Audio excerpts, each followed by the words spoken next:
Bachir Gemayel was president of Lebanon for 21 days until he was assassinated 41 years ago in 1982.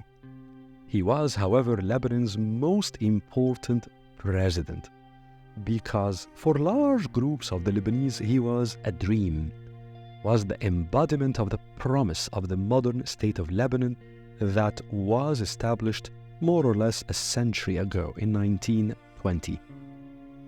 For other large groups of the Lebanese, Bachir was a nightmare, was the manifestation of an unsolvable problem at the very core of that modern state.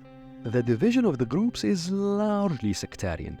The vast majority of those who see Bachir as a dream are Christian Maronites, the closest Eastern Christians to the Roman Catholic Church. And the majority of the people who regard him as a nightmare are Muslims. Yet, lines blur, and there are those of opposite religions and without any religion who cross to the other camp and who see him as a president who could have moved Lebanon beyond the decay and blood of the past 40, 50 years of the country's history. Blood featured heavily in Bachir's story. Bachir was a leader of a militia accused of a number of the Lebanese civil war's most horrendous massacres. For his admirers, however, Bachir was not merely a warrior, he was a savior.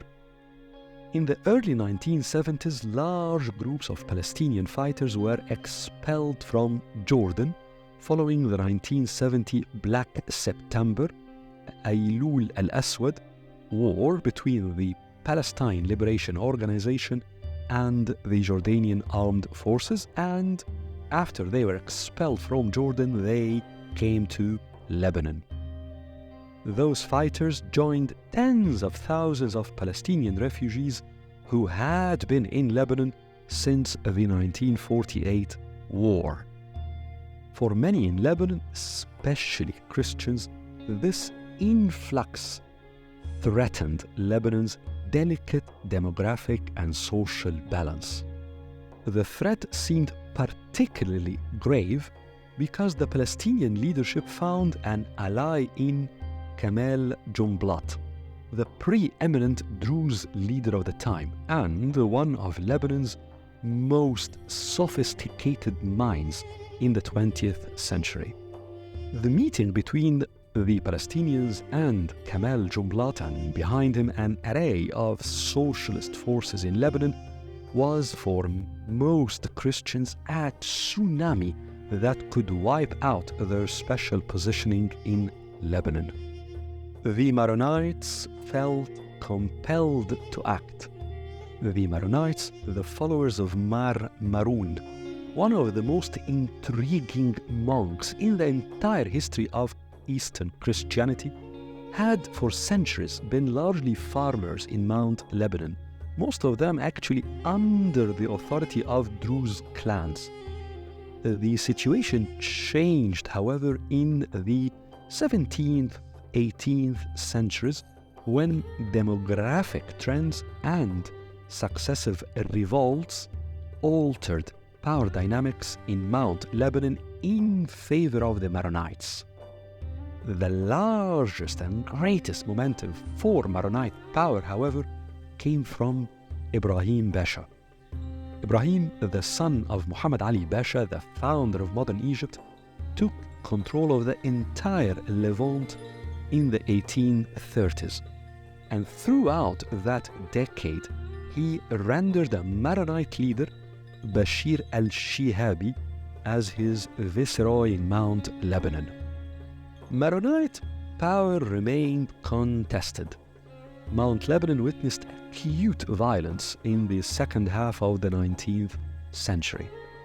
But by the end of the First World War in 1917, 1918, it became clear that France, which had come to control the entire Levant, was keen to establish order by creating sectarian-based statelets, small states, in the region. It was the Maronite Church, however, along with a select of Sunni families from Beirut, that lobbied France for the creation of a nation state or a national state. Modern Lebanon came to existence in 1920.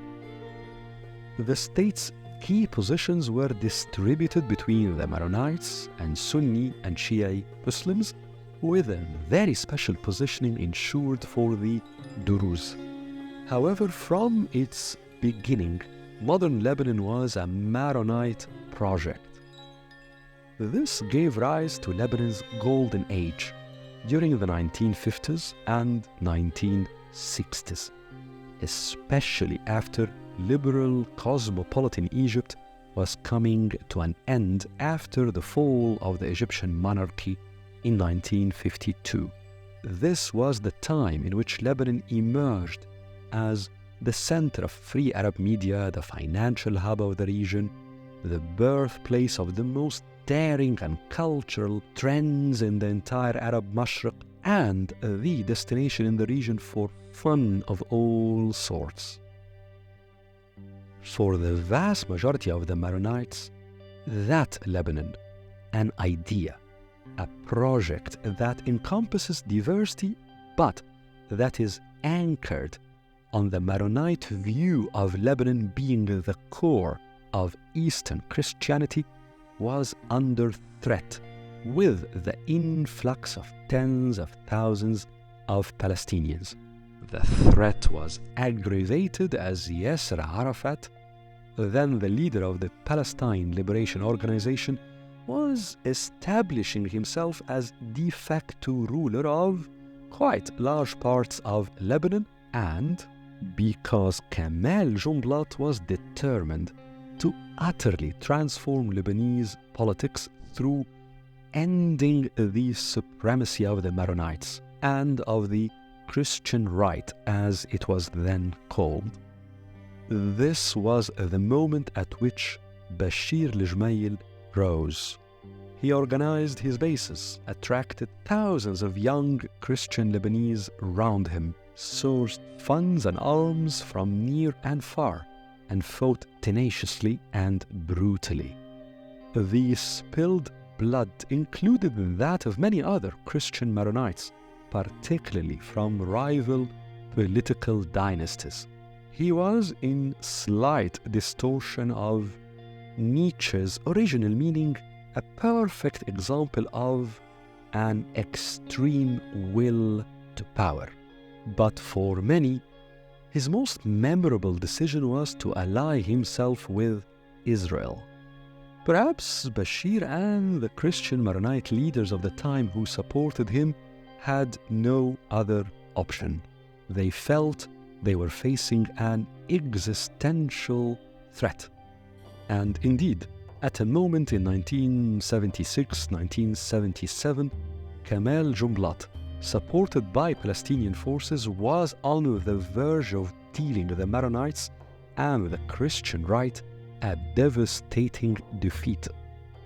It was only the categorical refusal of Syrian President Hafez al-Assad to allow such a defeat to take place that gave the Christian right another chance to fight. Bachir seized the opportunity that Syria had provided, but his calculus was that it was Israel that could help him. Bachir became a darling of then Israeli Prime Minister Menachem Begin and a close friend of future Prime Minister Ariel Sharon. And it was Bashir's alliance with Israel that spearheaded Israel's invasion of Lebanon in 1982, which ended the presence of the Palestine Liberation Organization in the country and secured for Bachir Gemayel the Lebanese presidency. Many who worked closely with Bachir say that were he to rule, he was going to enforce a withdrawal of Israeli and Syrian forces from Lebanon, was going to strengthen the institutions of the state, eliminating all militias, including the one he had set up, and that he was determined to forge a new governing structure for Lebanon, one that would reconcile all Lebanese to the notion of a unified state. Perhaps, but he did not rule. Interestingly, outside Lebanon, Bashir was quickly dispatched to the margins of history.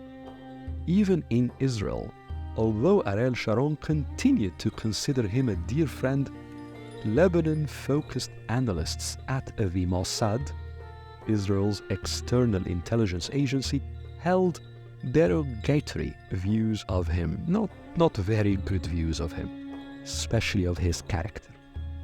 Inside Lebanon, however, Bashir lives on as a symbol. For many, he is an icon of Maronite presence, power, and determination to sustain that understanding of the idea of modern Lebanon. For others, he symbolizes a quintessentially narrow identity that could never be reconciled with the identities of the other major communities living in the country. Symbols matter because they shape people's collective psyche and thought. But symbols distort history. This is particularly problematic in Lebanon because the inherent sectarian tension and the opposing views about the essence of the Lebanese project, the Lebanese idea, remain there, not far beneath the decay of the state in the past 4 or 5 decades. Liberating Bashir's legacy from the symbols and legends surrounding him and subjecting this legacy to a serious assessment could be the beginning of forging a new understanding shared by all Lebanese about their history in the past 40, 50 years. Blurring emotions into false historicity will propagate the confinement of the Lebanese psyche into conflicting narratives of imagined versions of the past. The result would be clashing identities that could ultimately seek diverging futures.